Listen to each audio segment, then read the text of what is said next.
즐거운 국어 시간이 돌아왔습니다. 선생님하고 같이 이제 6강 인문학이는 무엇인가 PPT 특강으로 준비했어요.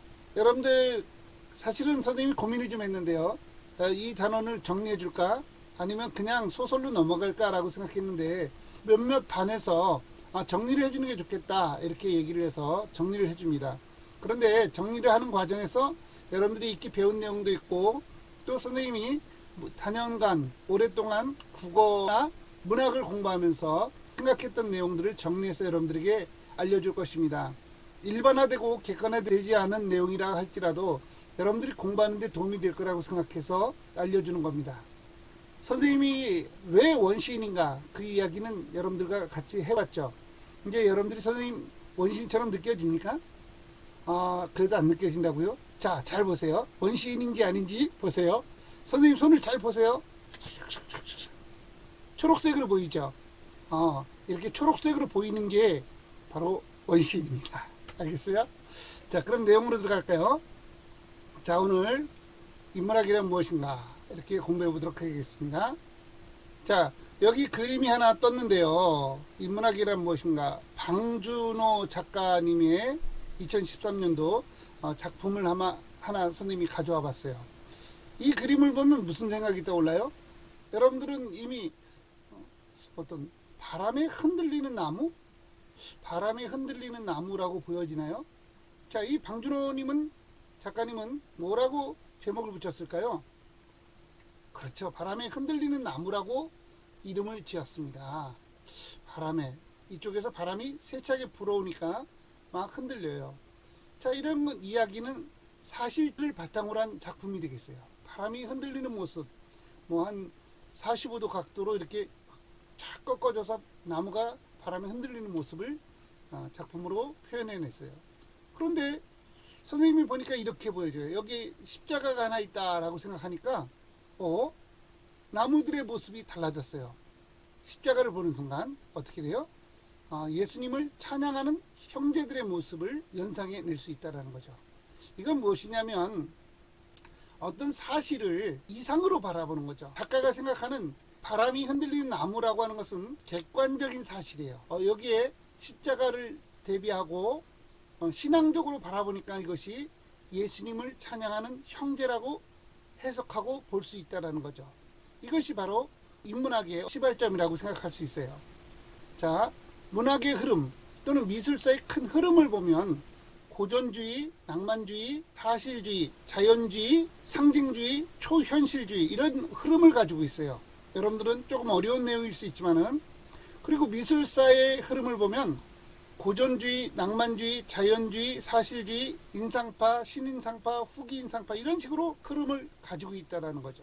그런데 고전주의 작품은 어떤 것이냐면 사실을 바탕으로 하는 작품들이에요. 그림을 그리거나 묘사를 하거나 사실을 바탕으로 해서 설명하면 고전주의 작품이라고 얘기를 합니다. 그런데 낭만주의는 좀 달라요. 어떻게 다르냐면 너무나 사람들이 사실에 입각해서 작품을 만들어내고 창작하는 걸 보면서 여기에 좀 지루한 느낌을 받았다랄까요? 그래서 낭만주의 작가들은요 이상을 추구하게 됩니다.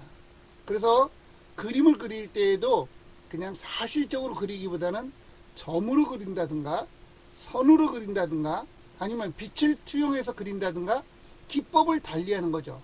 문학사에서도 그런 흐름을 볼 수가 있어요. 어쨌든 이런 흐름에 있어서 보면은 사실을 사실대로 보지 않고 좀 달리해서 바라보는 것, 낭만주의 작가들은 좀 이상을 추구한다는 거죠. 이러한 이상에 대해서 또 반대급으로 너무 이상으로 흘러가다 보니까 사실을 중시하는 자연주의나 사실주의 이런 작품들이 또 나오게 되고 이 사실에 대해서 또 이상을 중시하는 상징주의나 초현실주의 또는 인상파, 신인상파, 후기인상파 이런 작품들이 계속 반복되어 이렇게 나타나고 있다는 거죠. 이것은 굉장히 인문학에 있어서 중요한 얘기라고 할 수 있습니다. 다시 한번 보도록 하죠. 방준호님의 작품을 다시 보면 예수님을 찬양하는 형제다. 어때요? 선생님의 말이 그럴듯하게 보여집니까? 예수님을 찬양하는 형제. 그럴듯하다고 느껴지지만 사실은 바람에 흔들리는 나무였다라는 거죠. 이것은 뭐냐면 어떤 객관적인 사실을 주관화하는 것이 인문학이다라는 거죠. 다시 말하면 바람에 흔들리는 나무는 객관적인 사실인데 예수님을 찬양하는 형제라고 바라보는 것은 주관화시키는 거예요. 선생님이 그렇게 보고 있다라는 거죠. 개인적으로 보고 있다라는 거죠. 조금 어렵죠? 그렇지만 여러분들이 인문학을 이해하는 데 큰 도움이 될 거예요. 훌륭한 작품은 뭐냐면 선생님이 이 작품을 예수님을 찬양하는 형제라고 선언을 하는 것은 굉장히 주관적인 입장인데, 그것이 남들이 볼 때에도 그것을 객관화시키는 거죠. 남들이 볼 때에도 이 작품은 예수님을 찬양하는 형제구나 라고 인식되는 순간 이 작품은 훌륭한 작품으로 인식이 되어지는 거예요. 윤동주 시인이 하늘을 우러러 한 점 부끄럼 없기를 이렇게 얘기했을 때 윤동주 시인의 주관적인 생각이에요. 그러나 그 말이 모든 사람들에게 공감을 불러일으켰을 때 그 작품 정말 훌륭해 라고 얘기하는 거죠. 다시 말하면 한 작가의 개인적인 주관성이 다른 사람들에게 공감을 통해서 객관화되었을 때 그 작품이 훌륭한 작품으로 평가를 받는다라는 얘기입니다. 그래서 여러분들이 이런 작품들이 훌륭한 시, 좋은 작품이 되는 것인데, 여러분들은 과연 어떤 대상을 어떻게 표현해낼 것인가, 그리고 그것을 어떤 객관적으로 다른 사람들에게 평가를 받을 수 있을까, 이런 것들을 고민하는 것이 작가의 고민이 아닌가, 이렇게 생각하면 되겠습니다. 여기 상징의 예를 들어보면 우리 평화, 행복, 성령 이런 것들이 너무나 막연하고 추상적인 존재예요. 이런 막연하고 추상적인 존재를 비둘기라고 하는 어떤 대상에 주관화시키는 거예요. 주관화시켜요. 그런데 많은 사람들이 비둘기를 보는 순간 다시 이쪽에 있는 평화, 행복, 성령을 떠올렸을 때 그것이 객관화되는 거예요. 주관화시켜 놓은 어떤 대상들이 많은 사람들에게 객관화되어서 인식이 되어지는 순간 비둘기는 평화를 상징하는 그런 새가 된다라는 거죠. 그렇다면 이번에는 비유와 상징의 좋은 점, 우리가 1단원에서 비유, 상징을 계속 배워왔잖아요. 이런 기법을 사용하면 어떤 점이 좋은가를 알아보도록 하겠습니다. 첫째는 이제 대상을 뚜렷하고 생생하게 해주는 장점이 있어요. 여기 보면은 평화라고 하는 것은 구체적이지 않고 좀 막연하고 추상적인 개념의 단어라고 했어요. 그런데 이것을 비둘기에 상징화 시켜 놓음으로 인해서 평화, 구체적이지 않은 추상적인 것을 구체화 시켜주고 생생하게 뚜렷하게 해준다는 거죠. 두 번째는 막연한 것을 구체화 시켜주는 거죠. 아까 비슷한 내용입니다. 대상을 뚜렷하게 해주기도 하고 생생하게 해주는 만큼 막연한 것을 구체화 시켜줍니다. 예를 들어서 내 얼굴 그러면 좀 막연하잖아요. 그렇죠? 내 얼굴을 어떻게 설명합니까? 잘생겼다라고 하면 욕을 먹을 것 같고, 못생겼다라고 하면 또 자존심 상하잖아요. 그런데 내 얼굴이 어떻다? 사과와 같이 생겼다라고 하는 순간 사람들이 쉽게 재화시켜 줄 수 있다는 거죠. 세 번째는 뜻이 변하지 않는다는 이런 장점이 있어요. 오랜 세월이 지나가도 의미가 변하지 않아요. 그래서 십자가 그러면 기독교 또는 하나님의 사랑이라고 표현한 순간 이 의미는 2000년 전이나 지금이나 같은 의미로 가지고 있다는 거죠. 뜻이 변하지 않는, 마치 냉장고나 소금에 절이는 그런 형태처럼 절여 놓으면 변하지 않고 오랫동안 보존되는 그런 기법이 바로 이 비유와 상징의 기법이라고 생각하면 되겠어요. 재밌죠? 그 다음에 네 번째는 이제 감동을 준다라는 거죠. 비유와 상징의 가장 큰 장점은 뭐냐면 감동을 주는 거예요. 예를 들어서 나는 너를 사랑해 라고 얘기하면은 뭐야, 제가 의심이 간다라는 거죠. 그 말에 대해서 나는 너를 사랑해, 저 흑심이 있는 거 아니야? 이상한 생각이 들 수 있지만 너는 마음속에 핀 꽃이야 라고 표현하는 순간 의미가 이렇게 오랫동안 남게 되고 감동을 주게 된다라는 거죠. 그런 예로다가 한번 보겠어요. 내 안에 너 있다라는 표현 보세요. 내 안에 너 있어. 굉장히 좋잖아요. 그렇죠? 요즘 인기 있는 멋진 연예인이 여러분들한테 내 안에 너 있다 라고 하는 순간 여러분들은 감동을 받게 되겠죠. 그런데 또 이렇게 얘기해요. 내가 아프니 나도 아프다. 그러면 마음이 또 동감이 되겠죠. 꺼낼 수가 없어 더욱 아프다 라고 표현하면은 이것은 하나의 시가 될 수 있는 거예요. 그렇죠? 이런 기법, 비유와 상징의 기법을 통해서 상대에게 감동을 줄 수 있다. 이렇게 보면 되겠습니다. 인문학이란 무엇인가 정리해 보겠습니다. 첫 번째죠. 사실을 이상으로 바꿔주는 거죠. 그리고 객관적인 사실을 주관화시키는데 또 이 주관적인 사실을 객관화시키는 순간 훌륭한 작품으로 남겨진다. 뻥이라고 선생님이 뻥치며 살자라고 얘기를 하는데 결국 인문학은 이상을 바탕으로 하기 때문에 머릿속에 끊임없는 상상, 현실에는 없는 상상, 그것을 선생님이 쉽게 얘기해서 뻥이라고 얘기를 했죠. 그런데 그것을 문학으로 표현해내는 것, 이것이 인문학이다라는 거죠. 시란 무엇인가, 두 번째 목차입니다. 두 번째로 시란 무엇인가에 대해서 살펴보도록 하겠습니다. 시는 이 한자로 보면은 글씨자로 쓰는데요. 이 절사자가 들어가 있어요.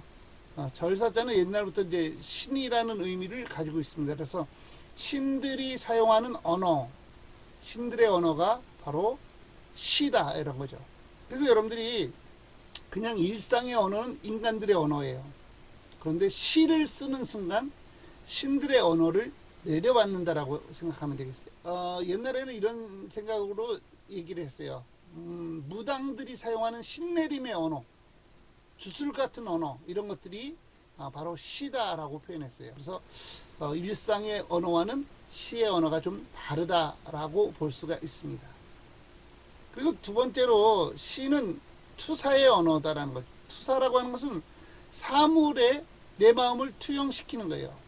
감정을 이입시키는 거죠. 여러분들이 뭐 형광등이 있어요. 형광등이 있으면은 형광등이 지금은 뭐 형광등이 팍 이렇게 한 번에 들어오잖아요. 불을 켜면요. 근데 예전에는 깜빡하다가 세 번째쯤에서 팍 켜져요.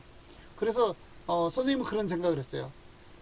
너를 향한 나의 사랑 버튼을 눌러주면 사실일까 진실일까 망설이다 한 번에 확 밝혀지는 내 마음, 뭐 이렇게 표현할 수가 있어요.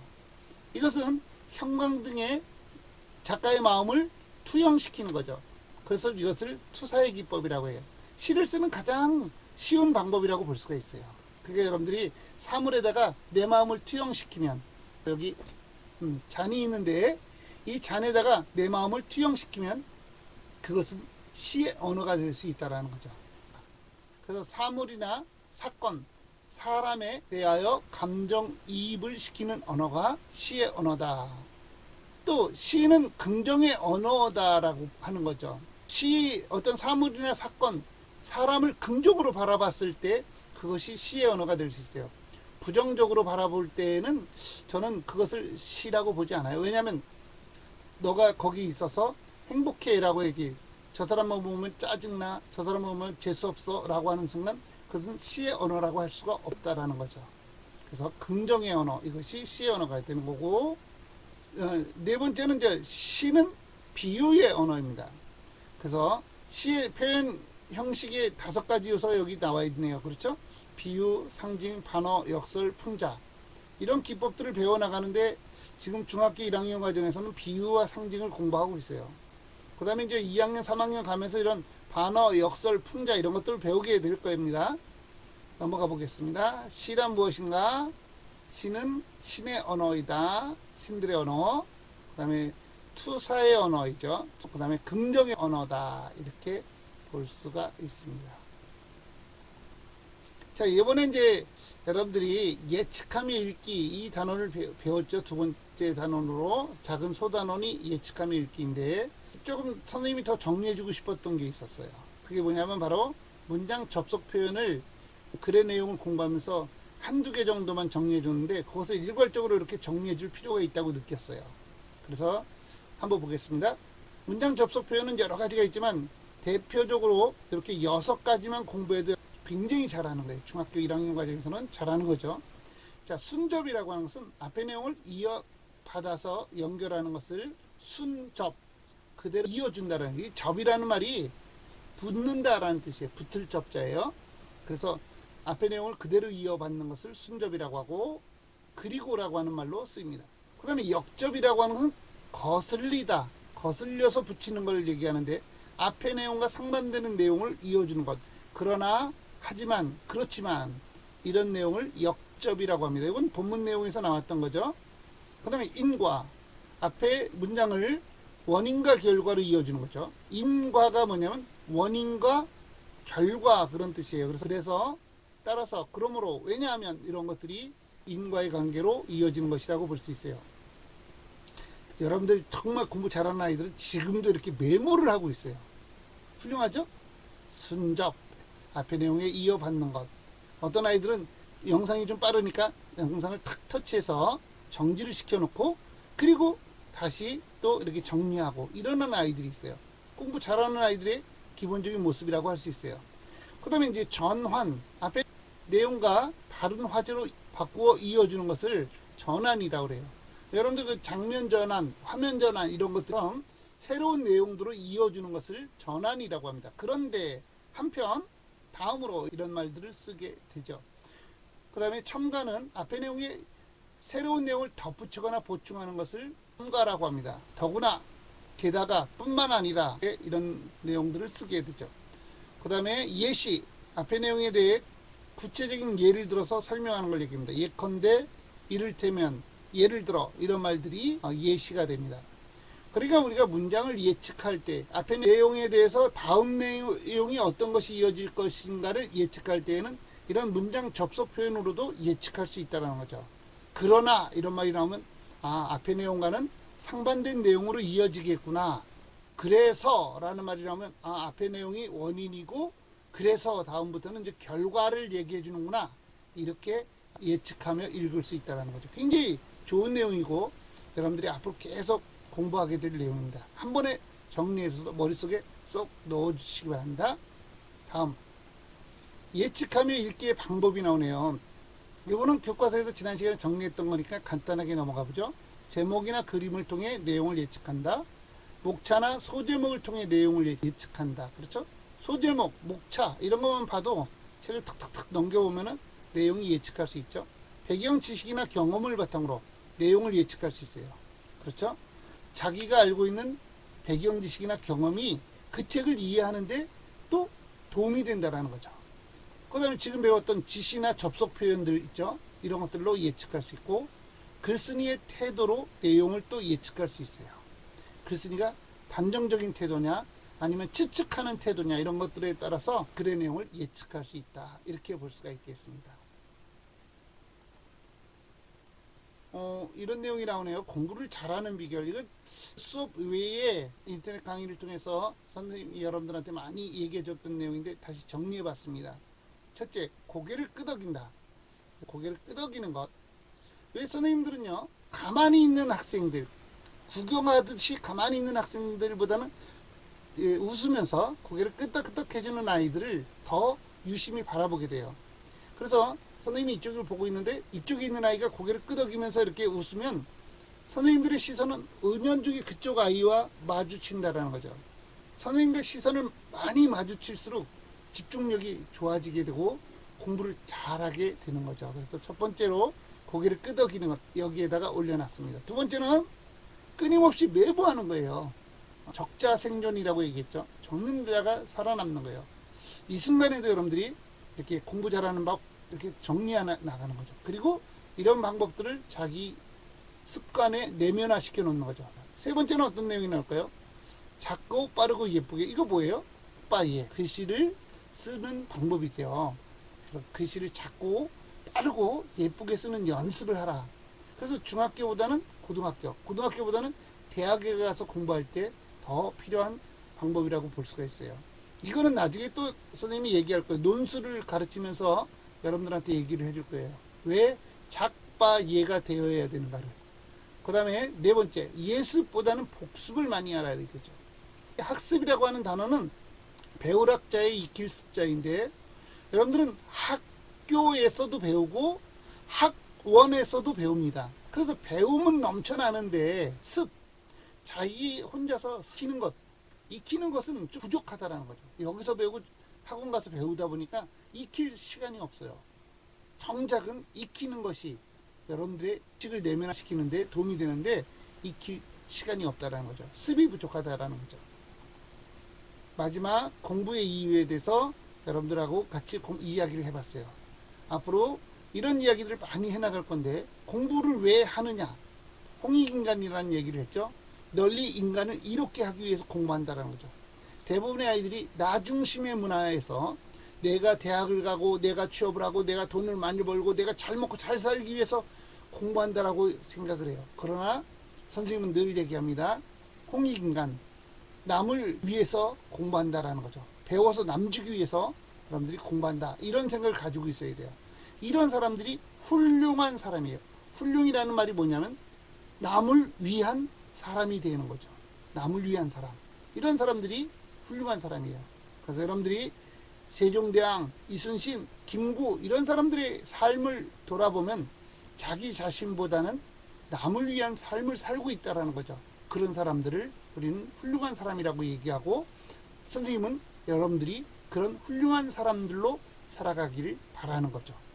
자, 여기까지 아마 더 1단원은 인문학과 시에 관한 얘기를 주로 하는 거예요. 비유와 상징을 배우면서 인문학과 시에 관한 얘기를 했고 2단원, 작은 2단원은 예측하며 읽기 2단원을 공부해 봤습니다.